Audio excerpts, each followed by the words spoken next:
Hi, welcome Behind the Badge. I'm Chief Alan Rodbell of Scottsdale Police Department. I almost did something else. Hi, Chris. How are you? Who do you want to be today? I know, every once in a while. You're in uniform. It's easy. Yeah, I could have read my badge. How are you doing? I'm good, thanks. Good. Everything going okay so far this year? Everything's good. We're already into May. Can you believe it? Didn't it seem like just the holidays were here and then all the events were here? And it went by pretty fast. It did go pretty fast. I think the older you get, the faster it goes. That's true. We could tell it's getting to be May because it's awful hot. Yeah, it got hot pretty quick, but we had a great winter. So we can't complain. A little more rain would have been nice, but. So this time of year brings a lot of, the kids are getting off of school and they're going to be out on the streets again. And it seems like that's all we talk about is kids are going to school, be careful. Now kids are out of school, be careful. And of course it's the season around the pool. And we've already had some tragedy around the valley with pool drownings of young folks. And so it's a constant reminder in the valley to be alert to that. But now it's summer and the kids will be thinking about the pool more. And so you have to be very, very diligent about that. Absolutely. And unfortunately, I guess there was a drowning at the lake yesterday as well of a 10-year-old that couldn't swim. So just know that it happens very quickly. I think people don't think how he says just to take a few seconds. It does just take a few seconds, and you just have to be careful with kids. Be very mindful of that. Absolutely. So today we're actually talking about something that I don't know why we haven't talked about this before. Quite frankly, it's something that's ever changing. There's always new information. People are always trying new scams, and we're talking about identity theft. Yes, and with the new technology, it used to be they used to write wash checks when I was on the street and taking reports. They'd get, how you'd put your mail in the mailbox and then they would wash the check and then, rewrite it. Those days are long gone. It's a lot more technical now, and it's happening a lot more frequent. Absolutely. So as we talk about this, and we have to remember that things constantly sort of change in this atmosphere, and so always new ploys, always new attempts to steal one's identity, but there are some ways to protect ourselves. Yes, there is, and you always should be cognizant of it because even when you give out your credit card at a restaurant or things that you do, people just don't realize how much information are on some of those receipts, and to take that, even though it only has the last 4 numbers, it also has your name and things on it. So with Google and some of the things that people can do now, just always take your receipts off the table as well. Absolutely. So would you mind introducing our guest? Oh, thank you so much. All right. I'm going to introduce Sergeant Joel Lewis, who's in charge of the fraud unit, and fraud is in our property division, and he can introduce his detective. So, Sergeant Lewis, welcome to our program. Thank you very much. Thanks, Chief. Yeah, the financial crimes unit that we have at Scottsdale Police, we have 7 senior investigators in the financial crimes unit. Because it's such a broad range of crimes and MOs that come in, you have to be a unique individual to be able to seek and understand some of those crimes that come in. Quite frequently they'll get a case and it'll be in front of them, and you're not a financial crimes detective if you don't say almost every day, what am I looking at? How did this point of compromise happen? And a lot of them have to re-educate themselves, go get with a professional in that business to understand the next step in investigations. So with me today is actually one of my senior investigators. It's Detective Michelle Matlin, and she's not only an expert in identity theft, I have her concentrate a lot on the credit card fraud and elder fraud, and it's a wide range of issues that we deal with. So she's with me here today also. Great. Well, welcome. So welcome both of you. So we really want to give the folks at home a little bit of a heads up in terms of things to be aware of, because sometimes with identity theft, you don't even realize it's happening as it's happening. People are either reaching out for information, you're sharing information, you think that it's just a harmless question being asked, but in reality, you need to be quite on your guard to prevent any kind of stealing of one's identity. So, tell us a little bit about some of the common scams that people have been subjected to. Sure. Right now, we just finished with tax season. It's still kind of here. We still feel the effects of paying those taxes last week, and people are expecting checks in the mail, or checks to come into their bank deposit or the checking or savings account from the IRS. So the bad people know that. And so one of the ways they're going to steal your money and your identity is to simply, if you're getting a check in the mail, is come by your mailbox and take that out of there. It's very easy for people to create an identification with your name and information on it and cash that check. So keep an eye on your mailbox. Best to have some nosy neighbor. I love my neighbors, and I like for them to watch out for me. And that's what we want here in Scottsdale, citizens looking out for one another. The second part is a little more sneaky with identity theft, is that if you're expecting a refund to hit your checking or savings account, you may end up getting an email from someone that says, hey, your deposit made it in. Write down this information so I can confirm who you are. Well, the IRS never does that. Right. But they can make it look like, they're very good at that camouflage, making it look like it's coming from the IRS. And so if you go on there and you start putting in your information, they're just trying to get your information. So you don't ever have to do that. All you have to do is to wait for it to hit your checking or savings account or your mailbox. Or go back to the guy who did your taxes and check with them to see Certainly. when it was submitted and things like that. Never, ever, ever give your information. I never give my information on the internet or anywhere. I'm like really freaky about it. Well, what if I was to buy something online? There's oftentimes I'm interested in shopping in a place that's online, or I purchase something through eBay or someplace else, and they ask for my information. I need to give it to them, obviously. So how do I know that's secure? You want to take that, or you want? Well, a lot of the websites, they'll have, it usually ends with, or have like a little key on the ends, and that's how one of the ways, like when you log into your bank account, that you know it's secure, is it'll have the information at the end. It'll have a little key or something to show that it's secure. So that's one of the ways that you can tell if it's a legitimate site or not. But it is hard when you put your information online, because if you do want to buy something, you have to give all that information. That's one of the things that they want to know. But that's one of the ways that people are also getting scammed, is they'll get information that either comes to your spam email, or it may come to your inbox, and it may look like it's coming from a legitimate sender. It may look like it's coming from Kohl's. It may look like it's coming from Credit union. I got one from the credit union. From the credit union or your bank. And if you click on that, or you open that website, or you put your information in there, it's going to give you a virus or something on your computer, that like malware. So somebody that sent you that email, anything that you're typing in, they're going to be able to see, so that when you do go back to into a legitimate site, your bank account, or pay your credit cards online, if you have malware on your computer, they're going to be able to see everything that you're typing in. So they'll be able to see the username you use, they'll be able to see the password you're using, All your keystrokes. all your keystrokes, and at a later date they can log in yourself. And we've seen that quite a bit. And when I go out and talk to people, to the victims here, they don't know what happened. But what most likely did happen is you opened an email somewhere that had a link to it that was put a virus on your computer. So what I tell everybody when we go out, and I tell victims when they call, is if you don't know who it's coming from, you don't know who the sender is, don't open it. A lot of that will go, if you have a good email. I know Yahoo's really good at it, where they'll put it in your spam email. And I think a lot of places do that. Well, they'll put it into your spam. I don't open anything in spam. I simply delete it. If you think it may have come from your credit union, or you think it may have come from your bank, you can always call your bank up and ask them first. But that's a lot of the things that is a little bit, that's been around for a while, since the beginning of the internet, and it's still around. So I don't open anything in my spam. Now what I do, and I was just saying this to Sarge when we sat down, you know how you can split your screen halfway, and so your emails are on the bottom, or some people maybe have it on the side. I'm not very tech savvy, so I don't know what it's called. But that way it's not really open. I can see it, but I haven't clicked it open to get it on my full screen. Is that a good option, so that you can see what came in, and then you could delete that without actually opening it? Preview mode. Is that what it's called? Yeah, it's and it's in different types of, it depends upon what brand you're using of email and things like that, and they have different things like that.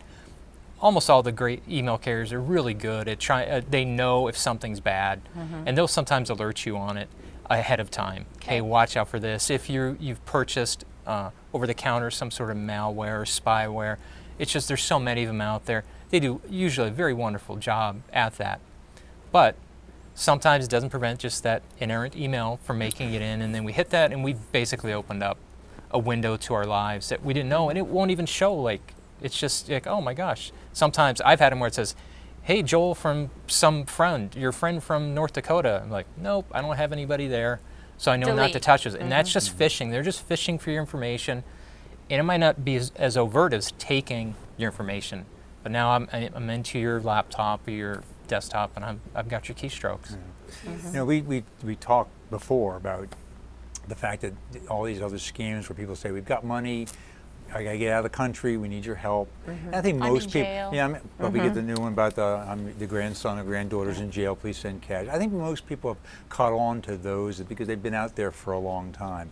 What are the new things we're seeing for the first time that people may not be so savvy about? Well, one of the interesting things, and it's newer, and I called it variations on an old theme, is, and all the cities have this right now, or someone, the imposters, calling up citizens of that city, pretending to be a police officer from that city. We've had it here happen in Scottsdale. Most of our citizens caught it and were able to understand that their department's not going to be calling them up asking them for money. But that's exactly what they do. They say, call up, I'm Lieutenant so-and-so, and you have a warrant for your arrest, and you need to pay this amount of money right now on Green Dot or Western Union. And that Ding, is, ding, ding, ding, yes, ding. ma'am. Yeah. Ding, ding. Matlin and I were just talking about that's a huge scam. PD's never going to call you for money. Right. No one in the city court's going to call you for money. No one from Photo Radar is going to call you for money. And but especially if someone says, "Oh, put it on Western Union," or what are some of the ones? Green Dot card, a value-added card. The money's gone the minute that you give them that number. Okay. So that's something that we've alerted our citizens and through water billing and some public release stuff. So no one from the PD is going to be calling you up to do that. It's good to know. And Go ahead, And please. some of the scams that we have, it may not be put it on a Green Dot card, put it on Western Union. We're actually, a lot of our victims fall for those older scams of I'm your grandson, I'm in another country, because now they're asking you to wire it. So they're going to ask you to wire transfer from your bank account to their bank account. And it'll be a well-known bank that citizens of Scottsdale will know, but as soon as that money, you wire it into a different bank account, it's gone. It's going to go to a different country. A lot of the countries that we're seeing these scams originate from are Jamaica as well as Nigeria. So a lot of victims are saying, well, I'm not putting it on a Green Dot card, or I'm not putting it on Western Union, I'm sending it to a bank account. So that has to be a real Traceable, person right? and Yeah. traceable on the other side, but it's not, because the minute that that money goes into a bank account here in the United States, it's immediately out. So just because you're thinking, oh, it's got to be traceable, it's got to be legitimate, it's not that easy, and your money is gone, and most likely it's in Nigeria And or it's Jamaica. not a little amount of money. No. No. And I still can't believe that people fall for this. I mean, it's so scary. I don't know what else we can do to educate them. The old adage, if it's good, too good to be true, it's not real. Yeah, Or if they say it's free, there's nothing that is free. and they will combine that with a time pressure where you've got to get to me to now type thing, because they don't want to let you off the phone. They want to get you that information right away. You need to call me back. They're going to be hard on it. It's interesting, Chief, that last year, 2013, the FTC, the Federal Trade Commission, who tracks all of these things, they found out that Arizona was actually in the top 10 in the amount of fraud. Wow. We're at number 9. And for identity theft, we're number 7. So, and that's just, it's astronomical. It's raining, and we have a Dixie cup to try to catch these people. So our good citizens have to be fully informed, fully educated to stop it, to have that firewall for themselves. And it's, and I have an elderly mother, she's in North Phoenix, but I tell her all the time, never trust anybody on the phone, unless it's the teller you know calling from your bank, your branch, who knows you by first name, and you never trust anybody on the phone. Don't give information out. Never trust an email, because someone may hack my email, may it look just like me, but add one little letter, and she thinks she's answering questions for me. And by U.S. mail, but almost all of those scams, according to the FTC, most of them were by telephone. Secondarily, it was email. So the same stuff that has made the information superhighway that made it so great for all of us, the bad people know exactly how to get there and do that, and all they need is a phone. Right. And it's, they're if out it's of the country. still so successful, you're not No, gonna stop something they're not. that's so successful. Well, it doesn't cost much to do this. I mean, so it's I know. returns. So my wife is just a hopeless romantic. One year for Christmas, she gave me a shredder. I can't tell you how much fun I had all day long with this brand new shredder. But in retrospect, it was a great a gift. good It was a gift. greft gift. All kidding aside, Good it was like gift, not necessarily my Deb. favorite gift, okay, but gift, a good Deb. gift. But anyway, so I know that's a key thing for folks to have to think in terms, rather than just tearing up mail and throwing it in the trash, because people go through trash obviously and recover that in a little bit of tape, and they've got the documents. So my understanding is we really highly recommend folks get personal Most shredders certainly. for their home, anything that comes in like credit card applications or other bank statements that they may want to shred for whatever reason. or get rid of for whatever reason, they really need to shred it. So I guess that's one basic thing everybody can do for themselves. Yes, sir. Right. And so what other things can we recommend to folks besides, be leery of the telephone Sure. call, be careful that you actually email your mother and she lives across the street? Okay, you pick up the phone and talk to her. My point is, Don't Don't she walk called you across back? the Walk across street. the She's already street. called Walk you. across Take her the to dinner. street. Send Forget Joel up about here for picking dinner. the phone up. Anyway, so what other kinds of things that we can tell folks in terms of just basic ways to protect oneself? Top 10. Well, the top one is shred your junk mail. There So you you go, got that see? one. You're right on that one. And then another one you talked about, Chris, was to take your receipts with you. So your credit card receipts or your debit card receipts is not to leave them on the table, because you're right. You do have your full name on there as well as the last 4 digits of your credit card number. So don't leave any receipts with you, because with the day and age of Google and everything else, you can find a lot of personal information. And that's one thing, talking about today's day and age of everything's on social media, is you can find a lot of personal information about somebody on social media.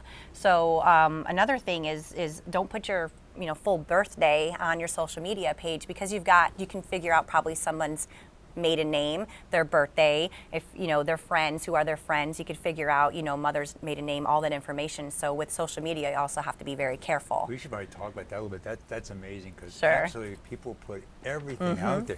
Photographs themselves, photographs their family, their kids, their houses. hate I mean, that. all that information is out there. So what right pickings that is, because you really don't control necessarily who gets an opportunity to see all that.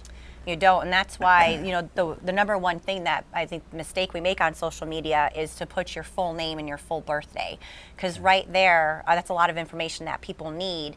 And you're right, you can Google, or you can find out who their mother is, and then you've got mother's maiden name. You can find out who all their relatives are, what are their kids' names. That might be some of your passwords. What are your pets' names? Everything goes out there, so you need to be careful with what you put on there. And kind of another scam that's new that I saw this year is, along with the lines of social media, is online dating. We've had a couple of cases where you're meeting somebody online on any one of these websites, and you think, well, this is a legitimate website that I'm meeting somebody on, so this has to be a real person on the other line, and this person's telling me everything that's true.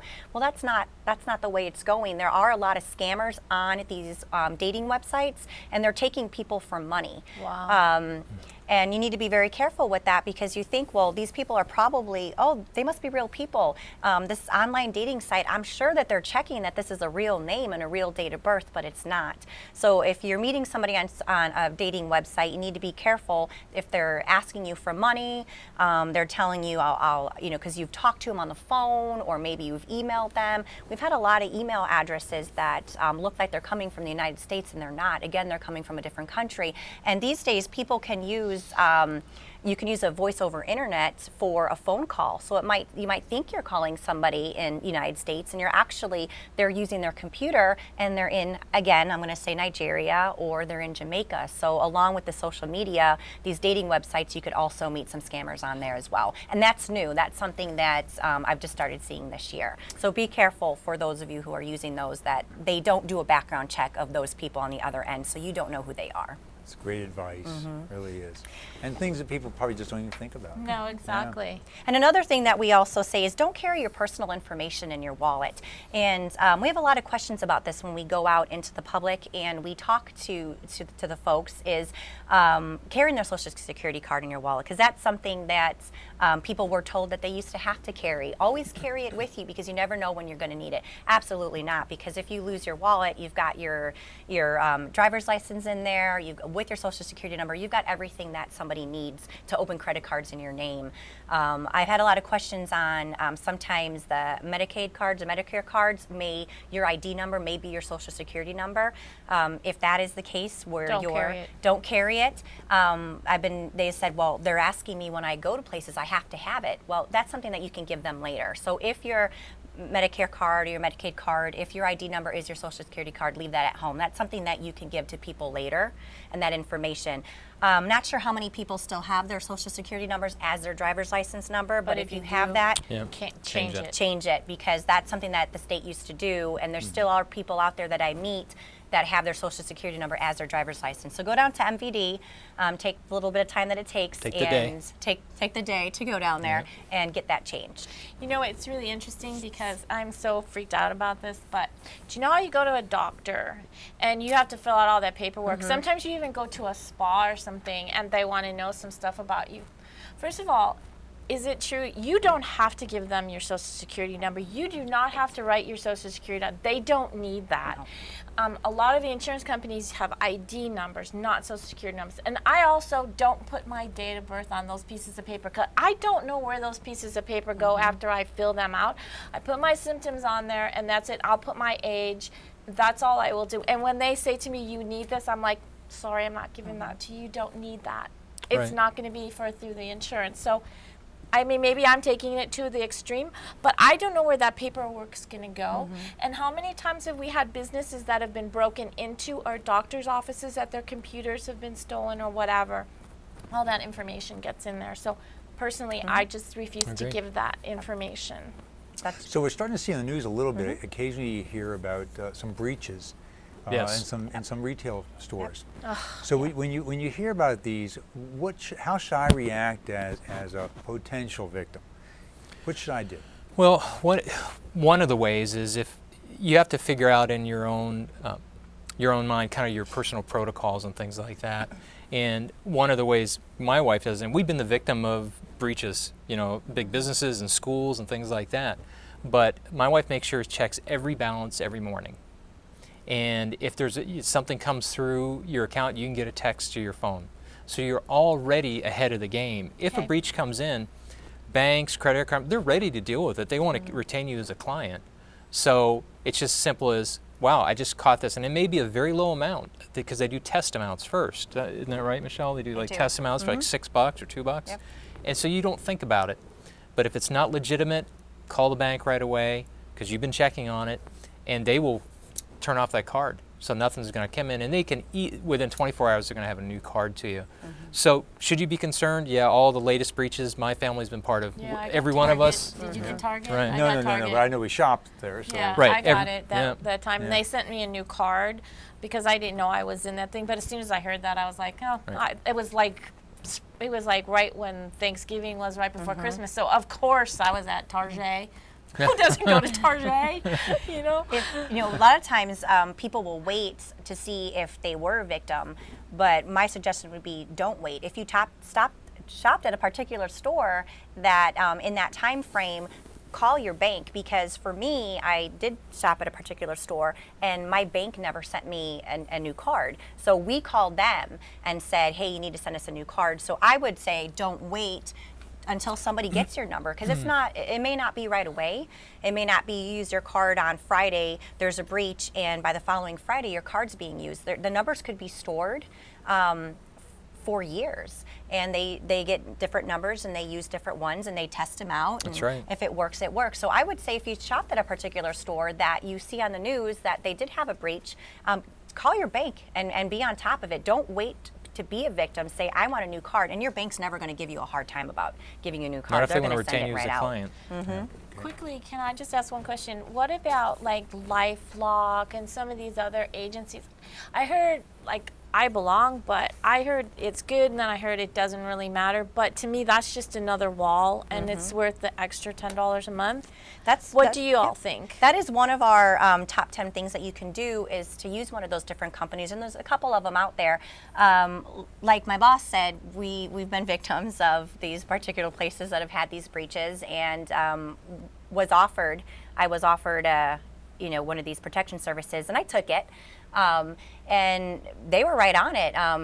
They had an inquiry on your credit. They'll ask you, hey, did you do this inquiry on your credit? If you did, okay, fine. If you didn't, please call me. So anytime that if you think you were a victim of identity theft, especially if you were, it's a good thing to have, because they will email you or call you and say, somebody has asked about your credit. Please call us, so that you know before they're getting a credit card in your name, or you know before your name is out there that people are asking about you. So it was something that I did because it was offered, and I've actually been impressed so far with the service that they provided. So if you're looking for these services, just talk to somebody at one of your banks, Because they probably have an idea what Yep. services to offer. Or credit card companies, or Google. credit card company, okay. You can Google Okay. something, and it'll come up, and then there'll be some different choices that would work for you, whichever one you think would be best. And we're going to put the top 10 things that you should know about identity theft that the detective has. So we'll have that on the screen for y'all to look at after the show. And of course, if you have any questions, Sergeant Lewis's group will be more than happy to help you. Sounds good. Most certainly. So anything else we should cover before we call it a day? The only thing I'd say, Chief, is just stay vigilant. And just understand that people are looking for your information. There's no reason not to go out and visit your neighbors or go shopping or those things. But just as if back in the day where we thought maybe someone would steal our check and wash the check and do something with it, it's just changed a little bit. Now just be vigilant about it. Look out for your neighbors, have them look out for you. And every business is so used to dealing with these things now, chances are you're not going to be out any money. If you are, it's going to be for a very short period of time. Okay. It's just more of a nuisance, but be careful. Okay. Well, I want to thank Wow, both of you so for much information. Oh, heavens! Yeah, and it's constantly changing. We talked about that, so you have to constantly be aware of things that are going on because there's always a new scam, and so don't give your numbers up to anybody you don't know personally. Be very careful what you do on the telephone. Watch what you do online. Just as you said, be vigilant. Tell So, your college yeah. kids to be careful when they have their credit cards and they're in bars. I mean, it goes on and Yeah. on. I mean, there's so many scenarios. Yeah, absolutely.